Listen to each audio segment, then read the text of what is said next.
ദൈവത്തിന് സ്തുതി. എൻ്റെ പേര് സോണിയ. ഞാൻ ട്രിവാൻഡ്രത്തു നിന്നാണ് വരുന്നത്. ഞാൻ ആദ്യമായിട്ട് ഉടമ്പടി എടുത്തത് 2023 ജാനുവരിയിലായിരുന്നു. അതിനു മുന്നേ ഞാൻ കൃപാസനത്തെക്കുറിച്ച് അറിവ് മാത്രമേ എനിക്കുണ്ടായിരുന്നുള്ളൂ. കൃപാസനം എന്താണെന്നൊന്നും എനിക്ക് കൂടുതൽ അറിയില്ലായിരുന്നു. അപ്പോൾ അങ്ങനെ ഇരിക്കവേ എനിക്ക് കൃപാസനത്തിൽ വന്ന് ഞാൻ ഉടമ്പടി എടുക്കുന്നതിന് മുന്നേ എനിക്ക് ഫാമിലിയിൽ കുറേ പ്രശ്നങ്ങളുണ്ടായി. ഞാൻ ഒരു ഡിപ്രഷൻ, ആങ്സൈറ്റി ആ സ്റ്റേറ്റിലൊക്കെ ആയിരുന്നു. അങ്ങനെ ഇരിക്കവേ എനിക്ക് 2014 ഞാൻ എൻ്റെ പഠനം അവസാനിപ്പിക്കുന്നത്. അപ്പോൾ എനിക്ക് തുടർന്ന് പഠിക്കണം എന്നുള്ളൊരാഗ്രഹം ഉള്ളത് കൊണ്ട് ഞാൻ പിന്നെ പഠിക്കാനായിട്ട് ഇറങ്ങി. അങ്ങനെ എൻ്റെ ഫാമിലിയുടെ സപ്പോർട്ട് കൂടി ഞാൻ പഠിക്കാൻ ഇറങ്ങി. എനിക്ക് കൂടുതൽ ഇഷ്ടം മെഡിക്കൽ ഫീൽഡായിരുന്നു. അതുകൊണ്ട് തന്നെ അത് ബന്ധപ്പെട്ട് ഞാൻ കുറേ കോഴ്സൊക്കെ അന്വേഷിച്ച് ഞാൻ ഇവിടെ വന്നു. മേരി ആൻറ്റി വഴിയാണ് ഞാൻ ഇങ്ങോട്ടേക്ക് വരുന്നത്. അപ്പോൾ ഇവിടെ വന്ന് ഞാൻ ആദ്യം വന്ന ദിവസം ഞാൻ ഉടമ്പടി എടുത്തിട്ടില്ലായിരുന്നു. ജസ്റ്റ് ഇവിടെ വന്നൊന്ന് പ്രാർത്ഥിക്കണം എന്നുള്ളൊരു മൈൻഡോട് കൂടിയാണ് ഞാൻ ഇവിടെ വന്ന് ഞാൻ മാതാവിനോട് ഇത് മാത്രമേ ചോദിച്ചുള്ളൂ, മാതാവ് എനിക്ക് മുന്നോട്ട് പഠിക്കണം, അതിനൊരു വഴി നീ കാണിച്ചു തരണേന്ന് മാത്രമേ ഞാൻ ചോദിച്ചിട്ടുണ്ടായിരുന്നുള്ളൂ. അങ്ങനെ ഞാൻ പ്രാർത്ഥിച്ച് ഇവിടെ നിന്ന് ഇറങ്ങി വീട്ടിൽ പോകുന്ന വഴിക്ക് എനിക്കൊരു കോള് വന്നു. ഇങ്ങനെ ഒരു കോഴ്സുണ്ട്, അതായത് നഴ്സിംഗ് ആണ്, ജനറൽ നഴ്സിംഗ് ആൻഡ് മിഡ്വൈഫറി ആണ്, താല്പര്യം ഉണ്ടോയെന്ന് ചോദിച്ചിട്ട് എൻ്റെ ഒരു ഫ്രണ്ട് എന്നെ വിളിച്ചിട്ടുണ്ടായിരുന്നു. അപ്പോൾ ഞാൻ പറഞ്ഞു ഓക്കെ നമുക്ക് പോയി നോക്കാം. അങ്ങനെ ഞങ്ങൾ കുറേ കോളേജസിൽ പോയി, ട്രിവാൻഡ്രത്ത് തന്നെ പോയി അന്വേഷിച്ച് നോക്കി.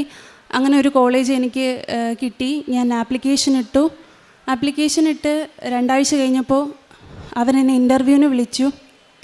അങ്ങനെ ഇൻ്റർവ്യൂവിന് പോയി. ഞാൻ ഇൻ്റർവ്യൂ പാസ്സായി. അതിനുശേഷം ഞാൻ ക്ലാസ്സിൽ ജോയിൻ ചെയ്ത് എനിക്ക് ഇത്രയും വർഷത്തെ ഗ്യാപ്പ് ഉള്ളത് കൊണ്ട് എനിക്ക് പെട്ടെന്നൊന്നും അത് ക്യാച്ച് ചെയ്യാനായിട്ട് പറ്റിയിട്ടുണ്ടായിരുന്നില്ല. ഭയങ്കര ബുദ്ധിമുട്ടായിരുന്നു. ഞാൻ ഭയങ്കര നെർവസായി. എനിക്ക് പഠിക്കുന്നതൊന്നും മനസ്സിലാകുന്നില്ല, ഒന്നും മനസ്സിലാകാത്തൊരവസ്ഥയായിരുന്നു. അപ്പോൾ ഞാൻ ഇതെല്ലാം പിന്നീട് വന്ന് ഞാൻ മാതാവിൻ്റെ അടുത്ത് വന്ന് പ്രാർത്ഥിച്ച് ഞാൻ അന്ന് തന്നെ ഉടമ്പടി എടുത്ത് എൻ്റെ നിയോഗത്തിൽ ഞാൻ വെച്ച ആദ്യത്തെ കാര്യമായിരുന്നു ഇത്. ഞാൻ പ്രാർത്ഥിക്കുന്നതൊക്കെ ഞാൻ മാതാവിനോട് ആദ്യം ബൈബിൾ തുറന്ന് ഞാൻ പ്രാർത്ഥിച്ചതിന് ശേഷം എനിക്ക് കിട്ടുന്ന വചനങ്ങളനുസരിച്ച് ഞാൻ മുന്നോട്ട് പോയി. അതനുസരിച്ച് പ്രാർത്ഥിച്ചു, പഠിച്ചു, പരീക്ഷ എഴുതി. ഞാൻ എക്സാം ഹാളിൽ പോകുമ്പോഴും എനിക്ക് ഭയങ്കര ടെൻഷനായിരുന്നു. എങ്ങനെ എഴുതും, ക്വസ്റ്റ്യൻ എന്താണ്, ഒന്നും അറിയത്തില്ലായിരുന്നു. അങ്ങനെ ഞാൻ പോകുമ്പോഴൊക്കെ കാശുരൂപവും ഉപ്പും ഞാൻ കൊണ്ടുപോകും. കാശുരൂപം എൻ്റെ ഡ്രസ്സിൽ ഞാൻ പിൻ ചെയ്താണ് കൊണ്ടുപോകുന്നത്. പിന്നെ ഉപ്പ് ഞാൻ അവിടെ പോയി എക്സാം ഹാളിൽ വിതറും, എൻ്റെ പേപ്പേഴ്സിൽ വിതറും. ഞാൻ ഇരിക്കുന്ന സീറ്റിൽ ഇട്ടിട്ടാണ് ഞാൻ എക്സാം എഴുതുന്നത്. ഞാൻ എക്സാം എഴുതാൻ പോകുമ്പോഴും ഫസ്റ്റ് ഇയറും സെക്കൻഡ് ഇയറും തേർഡ് ഇയറും ഞാൻ എഴുതാൻ പോകുമ്പോഴും ഞാൻ മാതാവിനോട് ഒന്നേ പറഞ്ഞിട്ടുള്ളൂ, ഇനി ഈ എക്സാം എഴുതാനായിട്ട് എന്നെ നീ ഇവിടെ കൊണ്ടിരുത്തല്ലേ എന്ന് മാത്രമേ ഞാൻ പ്രാർത്ഥിച്ചിട്ടുള്ളൂ. അതുപോലെ മാതാവ് ഒരു എക്സാം പോലും ഞാൻ പിന്നീട് അവിടെ പോയിരുന്ന് എഴുതാനായിട്ട് എന്നെ കൊണ്ടിരുത്തിയിട്ടില്ല. കാരണം ഫസ്റ്റ് ഇയറിൽ ഞാൻ പ്രതീക്ഷിച്ച പോലെ എനിക്ക് പെർഫോം ചെയ്യാൻ പറ്റിയില്ലെങ്കിലും സെക്കൻഡ് ഇയർ പിന്നീട് എനിക്ക് അങ്ങോട്ട് നല്ല മാർക്കോട് കൂടി പാസ്സാകാനായിട്ട് സാധിച്ചു. അങ്ങനെ തേർഡ് ഇയർ എത്തിയപ്പോൾ കോളേജസിൽ നിന്ന് മാഡം പറഞ്ഞു, ഇങ്ങനെ പരീക്ഷയുടെ ക്വസ്റ്റ്യൻ പേപ്പറിൻ്റെ പാറ്റേൺ മാറുന്നുണ്ട്, അപ്പോൾ നിങ്ങൾക്ക് നേരത്തെ പഠിച്ചതുപോലെയല്ല, നല്ല ടഫാണെന്നൊക്കെയാണ് പറയുന്നത്, അപ്പോൾ കുറച്ചുകൂടെ പ്രിപ്പയർ ചെയ്യാനൊക്കെ പറഞ്ഞു. അപ്പോൾ ഞാൻ കുറേ പരീക്ഷ എഴുതിയിട്ടുണ്ടെങ്കിലും എനിക്ക് ഈ തേർഡ് ഇയറിൽ ഈ കാര്യം കേട്ടപ്പോൾ തന്നെ എനിക്ക് ഭയങ്കര ടെൻഷനായി. അപ്പോൾ ഞാൻ ഇങ്ങനെ മാതാവിൻ്റെ അടുത്ത് വന്ന് പ്രാർത്ഥിച്ച് ഞാൻ മേരി ആൻറ്റിയോട് പറഞ്ഞു. അപ്പോൾ ഓരോ എക്സാം എഴുതാൻ വരുമ്പോഴും ഞാൻ ഇവിടെ വന്ന് അച്ഛനെ കണ്ട് പ്രാർത്ഥിച്ച് ബ്ലെസ്സിങ് വാങ്ങിച്ച് കാശുരൂപമായിട്ടാണ് പോകാറുള്ളത്. അങ്ങനെ ഞാൻ തേർഡ് ഇയർ എക്സാം എഴുതാൻ പോകുന്നതിന് മുന്നേ ഞങ്ങളുടെ കൂടെ പഠിക്കുന്ന ഞങ്ങൾ 20 പേരുണ്ട് ഒരു ബാച്ചിൽ. അപ്പോൾ 16 പേരാണ് ആ എക്സാം എഴുതാനുള്ളത്. അപ്പം 16 പേര് എഴുതുന്നതിൽ ഞാൻ ഇങ്ങനെ എല്ലാവരോടും പറഞ്ഞു, ഞാൻ എല്ലാ മാസവും അവർക്ക് പത്രം കൊടുത്തിട്ട് മാതാവിനെക്കുറിച്ചും കൃപാസനത്തിനെക്കുറിച്ചുമൊക്കെ ഞാൻ അവരോട് പറയാറുണ്ട്. ഞങ്ങളുടെ ബാച്ചിൽ 2 പേര്, ഞാനും വേറൊരു കുട്ടി അല്ലാതെ ബാക്കി എല്ലാവരും മുസ്ലിംസും ഹിന്ദുക്കളുമായിരുന്നു. അപ്പോൾ അവർക്ക് ഇതിനെക്കുറിച്ചൊരു വലിയ ഐഡിയ ഇല്ലായിരുന്നു. എന്നാലും ഞാൻ മാതാവിനെക്കുറിച്ച് അവർക്ക് കൂടുതലായിട്ട് പറഞ്ഞു കൊടുത്ത് അവർക്ക് എല്ലാ മാസവും പത്രം ഞാൻ കൊടുക്കും. ഞാൻ ആദ്യത്തെ മാസം പത്രം കൊടുത്തപ്പോൾ 2ാമത്തെ മാസം മുതൽ അവരെന്നോട് ഇങ്ങോട്ട് ചോദിക്കാൻ തുടങ്ങി പത്രം എവിടെയെന്ന്. അപ്പോൾ അവരത് ക്ലാസ്സിൽ ഇരുന്ന് വായിക്കും, തിരിച്ച് അതിനനുസരിച്ച് നമ്മൾ പരസ്പരം ഇങ്ങനെ ഡിസ്കസ് ചെയ്ത് സംസാരിക്കാറുണ്ടായിരുന്നു. അപ്പോൾ തേർഡ് ഇയറിൽ ഇങ്ങനത്തെ ഒരു ബുദ്ധിമുട്ട് വന്നപ്പോൾ ഞാനിങ്ങനെ മേരി ആൻറ്റിയോട് കാര്യം പറഞ്ഞപ്പോൾ ആൻറ്റി ഇവിടെ കൊണ്ടുവന്ന് അച്ഛനെ കണ്ട് പ്രാർത്ഥിച്ചു. പിന്നെ അച്ഛൻ്റെ പുസ്തകം മറിയത്തിൻ്റെ സുവിശേഷം എന്ന പുസ്തകം ഞാൻ ഒരു 10-15 വാങ്ങിച്ചു. ഒപ്പം കാശുരൂപവും വാങ്ങിച്ചു, പത്രവും വാങ്ങിച്ചു. അങ്ങനെ ഞാൻ പരീക്ഷ എഴുതുന്ന ഞങ്ങളുടെ എല്ലാ ബാച്ചിലെ എല്ലാ കുട്ടികൾക്കും ഞാൻ കൊണ്ട് കൊടുത്തിട്ട് ഞാൻ പ്രാർത്ഥിക്കാൻ പറഞ്ഞു. പ്രാർത്ഥിച്ചിട്ട് എക്സാം കഴിഞ്ഞ് റിസൾട്ട് വന്നാൽ ഇവിടെ വന്ന് സാക്ഷ്യപ്പെടുത്തി കൊള്ളാമെന്നും ഞാൻ നേർന്നിരുന്നു. അങ്ങനെ എക്സാം ഹാളിൽ പോയി പരീക്ഷ എഴുതി. എല്ലാവരും പരീക്ഷ എഴുതി, പക്ഷേ നല്ല ടഫായിരുന്നു. ആർക്കും ഒട്ടും സാറ്റിസ്ഫൈഡ് അല്ലായിരുന്നു ആ പരീക്ഷ എഴുതിയതിൽ. പിന്നെ എക്സാം റിസൾട്ടായി.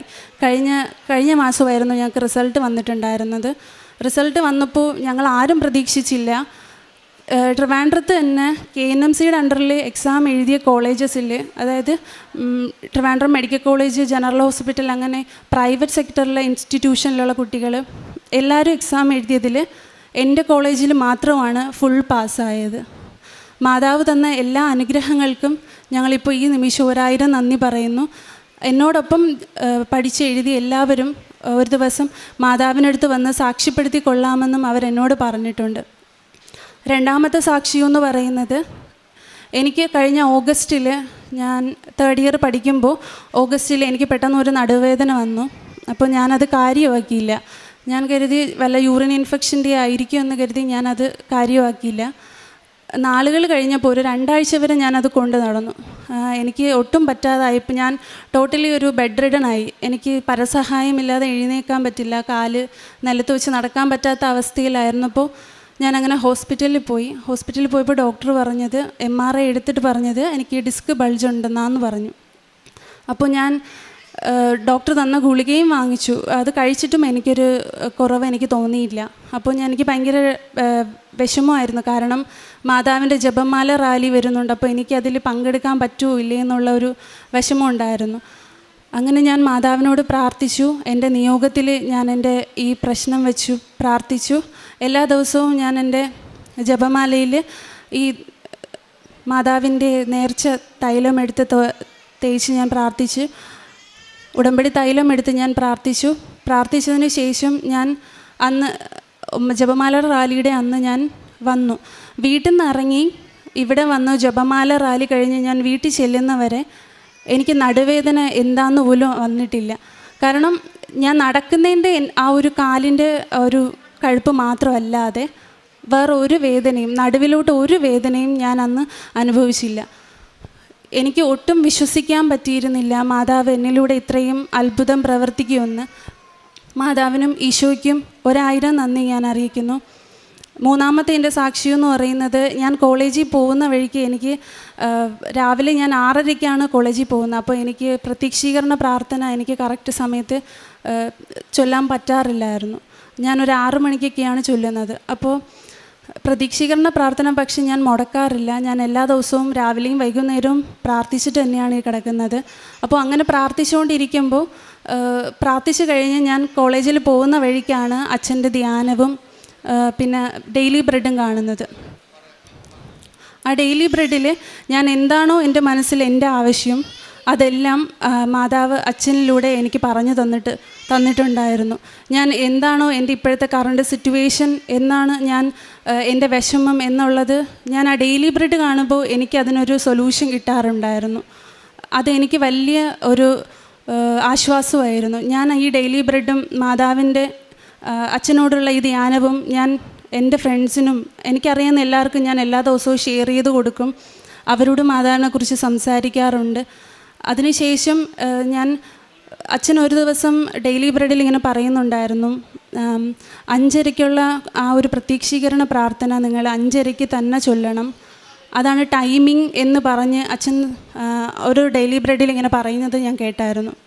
അപ്പോൾ ഞാൻ ആലോചിച്ചു, അയ്യോ ഞാൻ 5:30ക്കല്ലല്ലോ പറയുന്നത്, ഞാൻ താമസിച്ചാണല്ലോ പറയുന്നത് എന്നുള്ളൊരു തോട്ട് എനിക്ക് ഭയങ്കര വിഷമമായി. അതിനുശേഷം ഞാൻ 5:30 തന്നെ കറക്റ്റ് ആ പ്രാർത്ഥന ചൊല്ലാൻ തുടങ്ങി.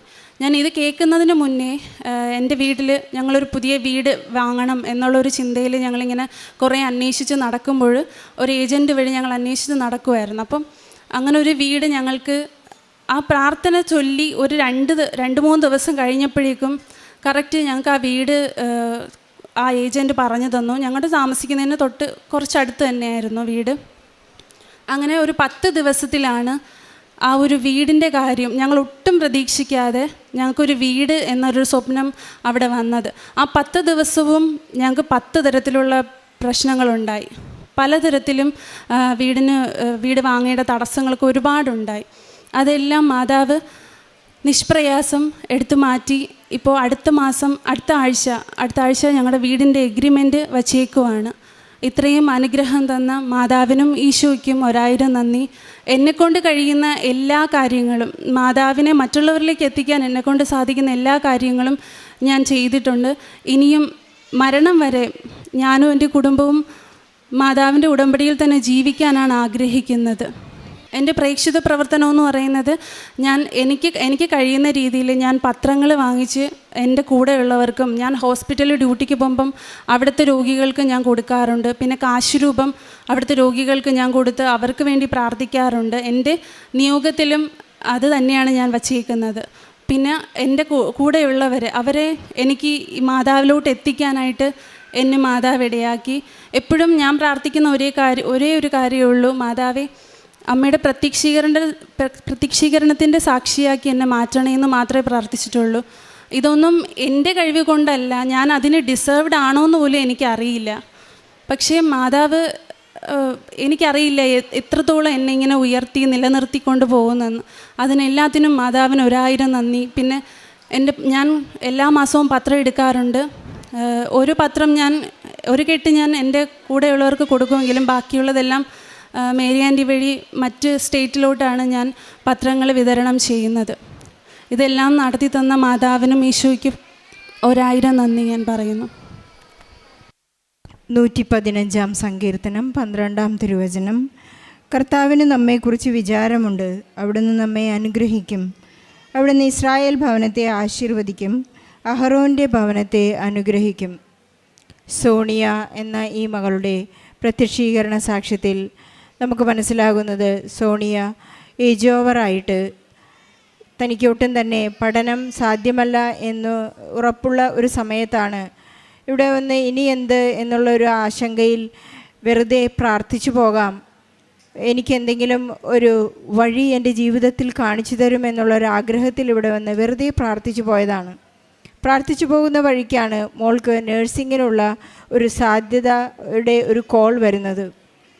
അവിടെ നിന്നും തൻ്റെ ജീവിതത്തിലുള്ള വ്യത്യാസങ്ങൾ അതെല്ലാം ഒരു യു-ടേണായി മകൾ ഏറ്റെടുക്കുകയാണ്. ഉടനെ ഇവിടെ വന്ന് ഉടമ്പടി എടുക്കുകയും തൻ്റെ നേഴ്സിംഗ് പഠനത്തിനുള്ള എല്ലാ കാര്യങ്ങളും ചെയ്യുകയും അപ്പോഴാണ് മനസ്സിലാകുന്നത് ഏജ് ഓവറായി കഴിയുമ്പോൾ പഠനം അത്ര സാധ്യമല്ല. പക്ഷേ ഉടമ്പടിയുടെ ഉറപ്പായിരുന്നു എല്ലാ പരീക്ഷകളിലും നേർച്ച വസ്തുക്കൾ ഉപയോഗിക്കുവാനും വിശ്വാസ പ്രമാണം ചൊല്ലുവാനും തനിക്ക് നഷ്ടപ്പെട്ടിരുന്ന എല്ലാ കാര്യങ്ങളും കോൺഫിഡൻസ് പരിശുദ്ധ അമ്മയുടെ മധ്യസ്ഥതയിൽ പരിശുദ്ധാത്മാവിൻ്റെ കൃപാവരം ഈ മകൾക്ക് ലഭിച്ചതായി ഏറ്റുപറയുന്നു. ഒരു സപ്ലി പോലും വരാതെ ഇത്രയും ഒരു പ്രായത്തിൽ മകൾക്ക് പരീക്ഷ എഴുതി അവസാനിപ്പിക്കുവാനും ജയിക്കുവാനും സാധിച്ചു. ആ കോളേജിലുള്ള എല്ലാവർക്കും വേണ്ടി മകൾ പ്രാർത്ഥിച്ചു എന്നുള്ളതാണ് ഉടമ്പടിയിലെ ഏറ്റവും വലിയ പ്രത്യേകത. ഈ മകളുടെ കോളേജിൽ ആദ്യമായി അവിടെ ആ ബാച്ചിൽ എല്ലാവരും തന്നെ പാസ്സാവുകയും അവർക്ക് ഒരു നല്ല വിജയം ലഭിച്ചു എന്ന് ഈ മകൾ സാക്ഷ്യപ്പെടുത്തുന്നു. നമുക്ക് അസാധ്യമായ കാര്യങ്ങൾ, മനുഷ്യന് അസാധ്യമായ കാര്യങ്ങൾ ദൈവത്തിന് സാധ്യമാണ് എന്ന് തിരുവചനത്തിലൂടെ നാം വായിച്ചെടുക്കുകയാണ്. അതുപോലെ തന്നെ ഡിസ്ക് ബൾജിങ് ആയി ഈ മകൾക്ക് ഒരു വലിയ ചികിത്സ തേടേണ്ടി വന്നു. എത്ര തന്നെ മരുന്ന് കഴിച്ചാലും അതിനൊരു പരിഹാരമുണ്ടാകില്ല എന്നുള്ള ഉറപ്പുള്ള അവസ്ഥയിലാണ് തനിക്ക് ആശ്രയമായി വന്നത്, പരിഹാരമായി വന്നത് അവിടുത്തെ ലേപനമോ ഔഷധമോ അല്ല, അവിടുത്തെ വചനം തന്നെയാണ് ഈ മകളെ സൗഖ്യപ്പെടുത്തിയത്. ഇവിടെ നിന്ന് ലഭിക്കുന്ന ഉടമ്പടി തൈലവും ഉടമ്പടി നേർച്ച വസ്തുക്കളും ഉപയോഗിച്ചാണ് വളരെ പെട്ടെന്ന് ഈ മകളുടെ നടുവേദന ശരിയായതെന്ന് സാക്ഷ്യപ്പെടുത്തുന്നു. അതുപോലെ തന്നെ ഈ മകളുടെ ഒരു വലിയ കാര്യമാണ് ഡെയിലി ബ്രെഡ് സമയം കഴിഞ്ഞ് പ്രാർത്ഥിക്കാറുള്ള ഒരു സ്ഥിതിവിശേഷം ഈ മകൾക്കുണ്ടായിരുന്നു. ബഹുമാനപ്പെട്ട ജോസഫ് അച്ഛൻ നമ്മെ എപ്പോഴും ഓർപ്പിക്കുന്നുണ്ട്, 5:30 എന്ന് പറയുന്ന സമയം 5:30 തന്നെയാണ്, അത് 5:45 6:30 അല്ല. ആ ഒരു വെളിപ്പെടൽ ഈ മകൾക്ക് ലഭിച്ചപ്പോഴാണ് കൃത്യമായിട്ട് 5:30ക്കുള്ള പ്രെയർ ആ സമയത്ത് തന്നെ ചെയ്തു തുടങ്ങിയപ്പോൾ 10 ദിവസത്തിനുള്ളിൽ അവരുടെ വീട് എന്ന ഒരു സ്വപ്നം സാധ്യമായത്. നമുക്കിവിടെ നിന്ന് ലഭിക്കുന്ന ബഹുമാനപ്പെട്ട ജോസഫ് അച്ഛൻ നൽകുന്ന ചൊവ്വാഴ്ചകളിലെ ആരാധനാ ധ്യാനങ്ങൾ നാം കൃത്യമായി കേൾക്കുകയും ആ പ്രബോധനങ്ങൾ നാം വചനങ്ങൾ എഴുതിയെടുത്ത് നാം പ്രാർത്ഥിക്കുകയും ആവർത്തിക്കുകയും ശ്രദ്ധിക്കുകയും ഒക്കെ ചെയ്യുമ്പോൾ നമ്മുടെ ജീവിതത്തിലുണ്ടാകുന്ന ആ വചനം സ്വീകരിക്കുമ്പോൾ ഉണ്ടാകുന്ന അത്ഭുതങ്ങൾ നാം എന്നും കണ്ടുകൊണ്ടിരിക്കുകയാണ്. നമുക്ക് എത്ര തന്നെ യോഗ്യതകളില്ലാത്ത കാര്യങ്ങളായാലും ഉടമ്പടി എടുത്ത് പ്രാർത്ഥിച്ചാൽ നമുക്കത് സാധ്യമാകും. ഭൗതികമായ കാര്യങ്ങൾക്ക് വേണ്ടി മാത്രമല്ല, നിത്യതയിലേക്കാണ് ഈ പ്രാർത്ഥനാ പദ്ധതി നമ്മെ വിളിക്കുന്നത്. ഈശോ എന്നും സ്വന്തമാക്കാനുള്ള ഒരു വലിയ പ്രാർത്ഥനാ പദ്ധതിയാണിത്. പരിശുദ്ധ അമ്മ അതിനുവേണ്ടി നമുക്കായി മധ്യസ്ഥം ഉപേക്ഷിക്കുകയാണ്.